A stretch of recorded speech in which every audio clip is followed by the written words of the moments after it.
Donc je vous invite, frères et sœurs, à parcourir ces fameuses paroles de Jésus. Ô combien célèbre ce premier discours de Jésus, donc sans doute le plus important, on va dire l'un des plus importants. Donc nous lisons dans l'évangile de Matthieu, au début du chapitre 5. Voyant les foules, Jésus monta sur la montagne.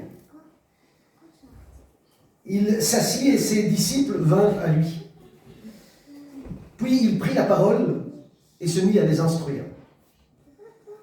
Heureux les pauvres en esprit, car le royaume des cieux est à eux. Heureux ceux qui pleurent, car ils seront consolés. Heureux ceux qui sont doux, car ils hériteront la terre.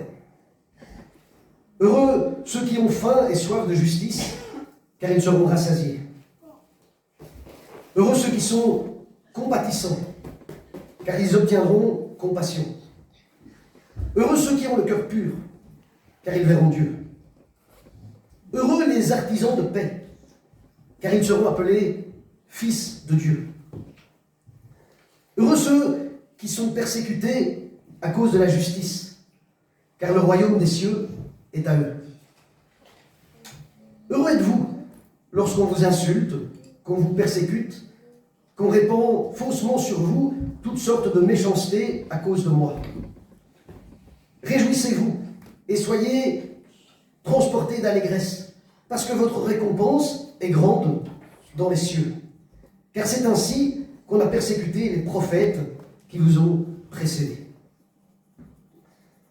Alors, frères et sœurs, la plupart du temps, dans notre société, nous nous imaginons que le bonheur consiste forcément à évacuer, à mettre de côté, à nier, à rejeter des éléments négatifs ou des parties douloureuses.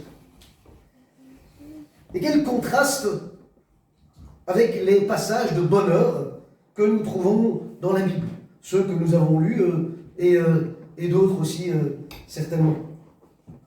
Passage où oui, il est bien question de bonheur, et pourtant on y parle de douleur, de deuil, de prisonniers, d'affligés, on nous parle de soif, de faim. Voilà tout un programme. Le labeur, des difficultés, du mépris, des pleurs. Bien, si c'est ça la recherche ou la quête du bonheur, la quête biblique du bonheur, elle peut peut-être sembler très étrange. Pourquoi alors ce décalage? Eh bien, peut-être tout simplement parce que le bonheur selon Dieu, le bonheur aux yeux des hommes, sont des choses parfois différentes et parfois bien différentes. Parce que la notion même de bonheur se décline autrement. De tout temps, les hommes ont toujours été tentés par ce qu'ils croyaient être du bonheur, mais qui n'était que temporaire, qui n'était que satisfaction d'un instant. Trop souvent, alors, on confond le bonheur avec le succès, avec la prospérité. Mais voyez-vous, la nouvelle console de jeu, machin chose, le body trainer ou la super cagnotte du loto ne sont pas des sources ou des éléments de bonheur. En tout cas, pas d'un vrai bonheur. Et la différence entre les petits bonheurs illusoires, éphémères, et le bonheur véritable qui est promis par Dieu, c'est la différence entre le plaisir et la joie. Ou pour reprendre une formule, c'est non pas la jouissance, mais c'est la réjouissance. Un vrai bonheur, ce n'est pas celui qui permet de s'évader, d'oublier ses soucis. Au contraire, le vrai bonheur, c'est justement celui qui permet de vivre, d'avancer malgré les difficultés, malgré les problèmes. C'est celui qui va donner la force de lutter, c'est un bonheur qui va rendre l'espoir. Et la série des paroles prononcées par Jésus, ce qu'on appelle les béatitudes, en est certainement un exemple frappant. S'il y a bien un modèle de pensée qui semble aller à l'encontre de nos conceptions naturelles, c'est bien celui-là. Les pauvres en esprit, les malheureux, les souffrants, les laissés pour compte, tous sont déclarés heureux. Et le texte se poursuit. Heureux êtes-vous lorsqu'on vous insulte, lorsqu'on répand sur vous des méchancetés. J'aurais envie de dire, ça va, c'est tout, calmons-nous. Ah non, parce qu'il y a des persécutés aussi. Ah, de mieux en mieux. Et voir dans ces quelques paroles ce qu'on pourrait appeler une glorification de la douleur, du dolorisme. Ça, c'est seulement ce qu'on peut avoir après une demi-lecture, ou une fausse lecture. Demi-lecture et compréhension zéro qui a malheureusement poussé bien des gens à des dérives au cours de l'histoire. Les béatitudes, ces paroles de Jésus que nous pouvons lire ici, ne sont en aucune façon un appel à la pauvreté matérielle ou encore pire à l'auto-flagellation. Parce que les affligés de toutes sortes, tous ceux qui souffrent, ne sont pas déclarés heureux par principe, ils sont déclarés car il y a quelque chose qui suit. Car ils seront consolés. Car ils hériteront de la terre. Car ils seront rassasiés. Il y a ce qu'on pourrait dire actuellement un happy end, une suite heureuse. Il y a un renversement par rapport à leur situation vécue. C'est alors, et c'est pour ça uniquement, que le Seigneur les déclare heureux.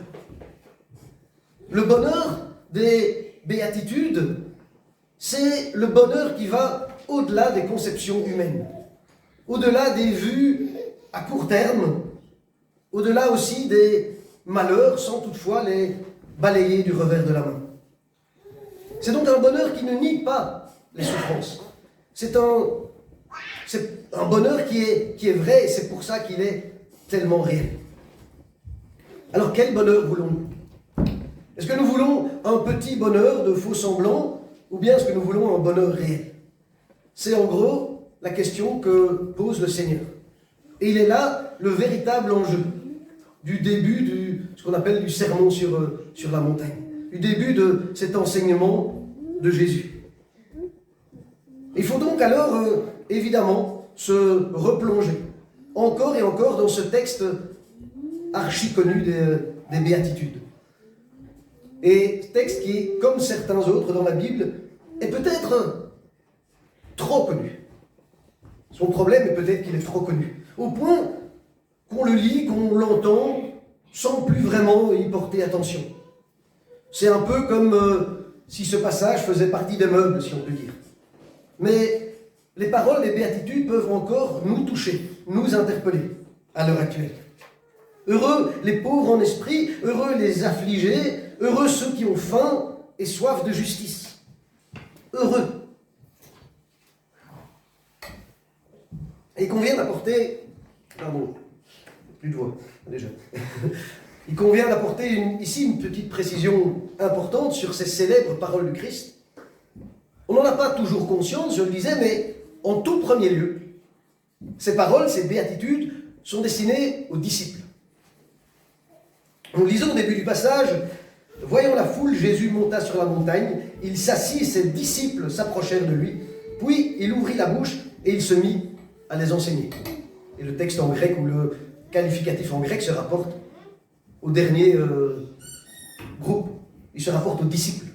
C'est la petite communauté, peu importe le nom, peu importe la manière dont on soit, mais c'est la petite communauté qui gravite autour de Jésus. C'est à cette petite communauté-là qu'il s'adresse directement en premier lieu.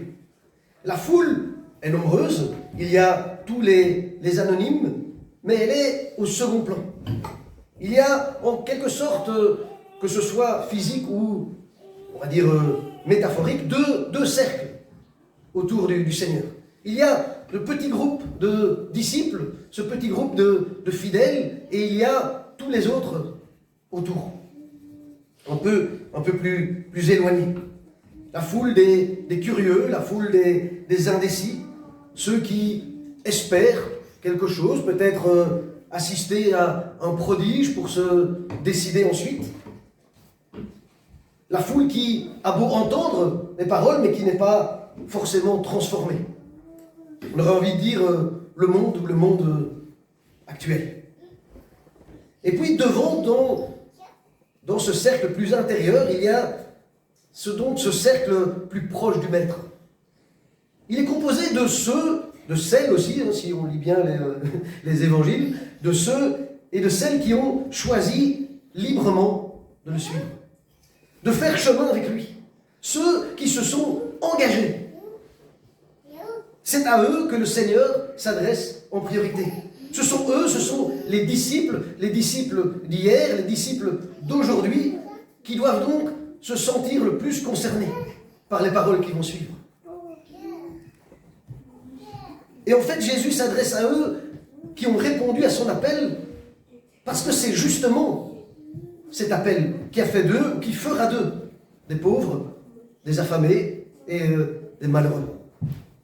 Alors oui, encore aujourd'hui, les béatitudes restent, je pense, principalement, premièrement, destinées aux croyants, à ceux qui sont dans l'Église universelle, à ceux qui ont choisi de placer leur confiance en Dieu.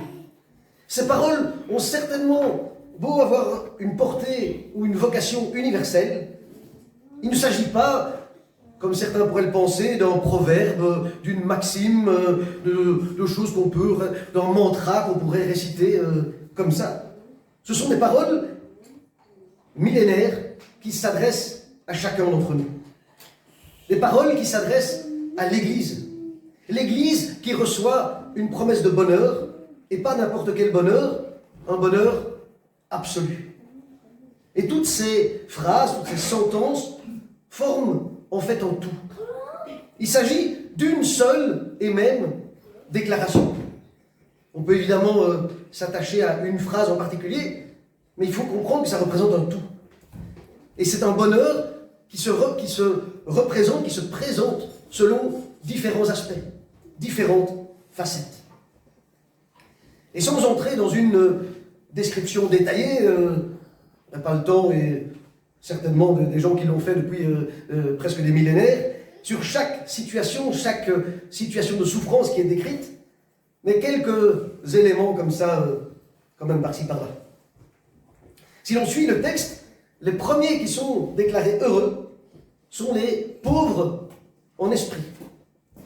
Pauvres en esprit, notion peut-être un peu floue, c'est une formule, comme souvent, une formule hébraïque, une formule de l'hébreu, et elle se trouve dans certains passages de l'Ancien Testament, ainsi que dans d'autres textes de l'époque. Les pauvres en esprit, ce sont avant tout ceux qui sont humbles, ceux qui sont pauvres en eux-mêmes. Pour reprendre la traduction de la Bible en français courant, la Bible en français courant dit « ceux qui se sentent pauvres par eux-mêmes ». Pauvres dans leur esprit, ceux qui humblement ont décidé de faire confiance à Dieu. Être pauvre en esprit, c'est donc l'attitude inverse de ce qu'on pourrait appeler l'autosuffisance. C'est justement prendre conscience qu'on a besoin de l'autre, qu'on ne peut pas tout faire tout seul, qu'on ne peut pas tout être tout seul, qu'on a besoin de l'autre et donc qu'on a besoin de Dieu. C'est placer en lui seul sa confiance et se savoir dépendant de lui. Ce comportement-là, dit Jésus, c'est ça le royaume des cieux. C'est cette relation-là, il dit se sentir dépendant par rapport à Dieu, c'est ça le royaume des cieux. Et le Seigneur poursuit en disant « Heureux ceux qui pleurent, car ils seront consolés. » Et au lieu de ceux qui pleurent, on peut parfois traduire par ceux qui sont affligés. C'est-à-dire ce n'est pas simplement un petit chagrin, ce n'est pas un petit bobo, ce n'est pas se cogner contre le meuble, même si ça fait très mal, ce n'est pas un petit bobo comme ça éphémère. C'est une souffrance entière.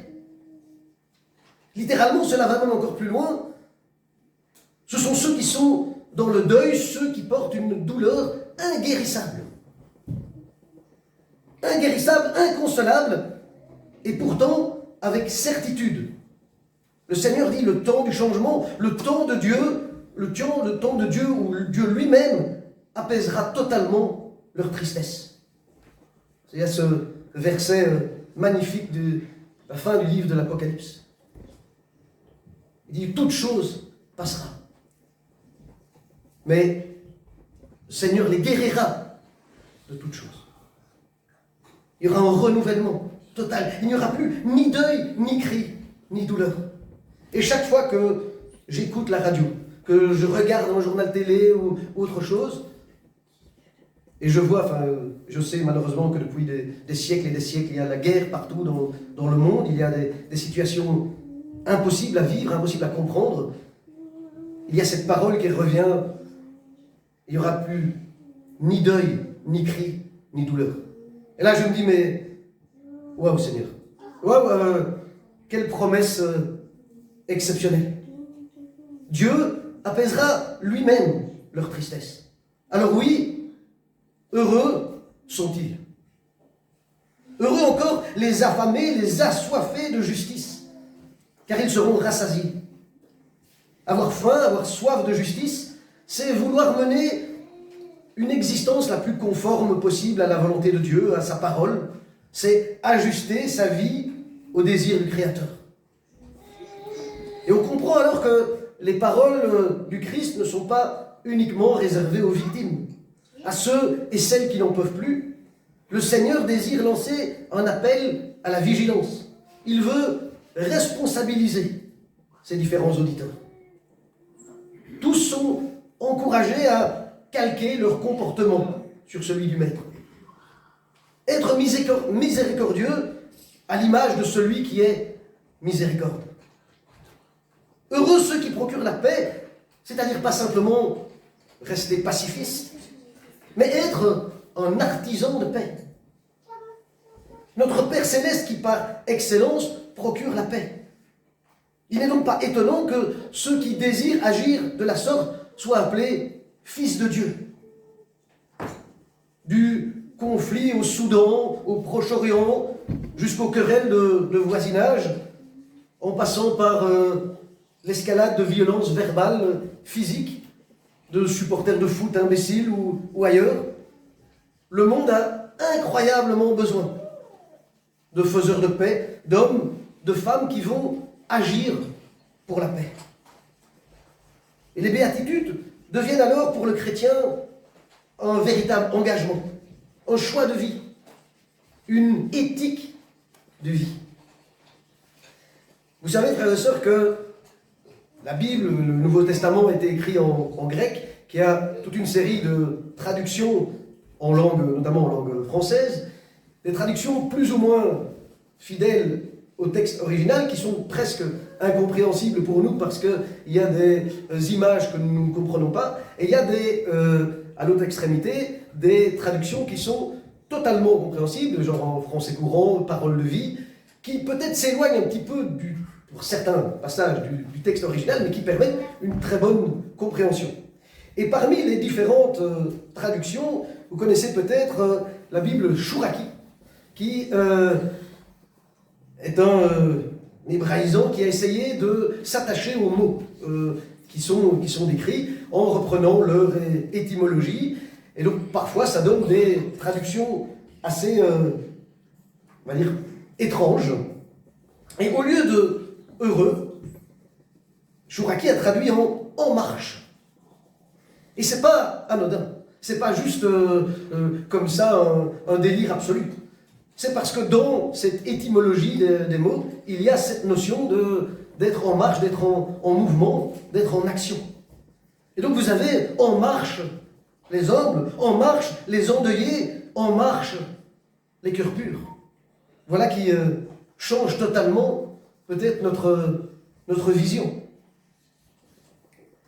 Mais une question encore reste en suspens. Ces paroles, ces béatitudes apparaissent donc comme des promesses, des engagements de bonheur pour le croyant. D'accord.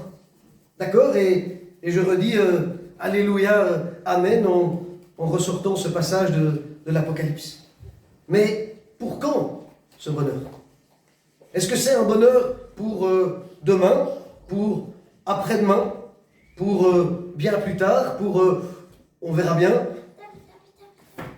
Ou est-ce que c'est carrément un bonheur, une partie de bonheur pour aujourd'hui? Eh bien, voyez-vous, frères et sœurs, une des magies de ces paroles, c'est que c'est un peu tout à la fois. Il y a dans ces béatitudes un magnifique jeu entre le présent et le futur. Heureux, car ils seront consolés. Ils seront rassasiés. Ils verront Dieu. Ils obtiendront miséricorde. Mais heureux aussi à 2 reprises, car le royaume des cieux est à eux. Il est à eux, déjà là, maintenant. Alors bien sûr, je ne suis pas naïf, le bonheur total prévu par le Seigneur n'est pas encore totalement d'actualité dans ce monde, il me semble. Je pense, je crois, nous croyons, frères et sœurs, que ce bonheur éclatera pleinement, définitivement, dans le royaume à venir. Mais nous avons la possibilité de l'entrevoir, de goûter une petite part de ce bonheur dès maintenant. Et en ce sens, quiconque met sa confiance en Dieu et dans les paroles prononcées vit déjà dans l'actualité du royaume et de son bonheur. C'est ce que nous enseigne le Seigneur. Heureux les auditeurs du moment, parce que Jésus les invite, parce qu'il nous invite à adopter une attitude qui permet d'entrer dans la logique de sa promesse. Voilà pourquoi, dès aujourd'hui, ils sont déclarés heureux. Et les paroles des béatitudes ne sont donc pas uniquement des promesses de bonheur, ce qui, avouez-le, n'est quand même pas si mal. Elles deviennent donc actualité. Elles deviennent une réalité concrète aujourd'hui. Le royaume des cieux est là, est possible. Une partie de ce royaume est possible, nous est accessible, frères et sœurs. Et si l'on veut être encore plus précis, l'important ne réside alors pas dans le temps, qu'il soit présent ou futur, mais dans l'absolue certitude qu'être disciple du Seigneur ne sera pas vain. Les béatitudes sont là pour souligner les attitudes du vrai disciple. Celui ou celle qui a accepté les exigences du royaume, au détriment parfois de la facilité du monde. C'est alors que les béatitudes se présentent à nous comme un guide ou une manière de vivre avec un résultat extraordinaire et maintes fois répété, heureux. Heureux êtes-vous. Frères et sœurs, si marcher à la suite du Christ fait croître en vous, fait croître en toi le besoin de dépendre pleinement de Dieu, heureux êtes-vous. Si l'amour infini du Père vous transforme, vous donne une douceur, vous donne un cœur pur et intègre, heureux êtes-vous. Si chaque jour vous avez encore plus faim et soif, un besoin vital de la justice du Seigneur dans votre vie, heureux êtes-vous. Et si, en suivant l'exemple de Jésus, vous avez davantage envie d'être miséricordieux, j'ai du mal à dire, d'être artisan de paix, d'être ouvrier de paix là où vous êtes. Pas forcément des endroits impossibles, mais être ouvrier de paix, artisan de paix dans votre quartier, dans votre famille, dans votre entourage. Si vous avez cette volonté-là, parce que suivre Jésus vous donne cette volonté-là, heureux êtes-vous. Et si, dans cette vie qui est alors renouvelée, en pesant le pour et le contre, vous êtes peut-être prêt à endurer certaines critiques, certaines moqueries de contemporains, voire dans des cas extrêmes, frères et sœurs à travers le monde, qui sont capables d'endurer des persécutions. Alors plus que jamais, frères et sœurs, le Seigneur vous déclare heureux. Aujourd'hui, il vous dit, heureux serez-vous. Heureux êtes-vous. Amen. Amen.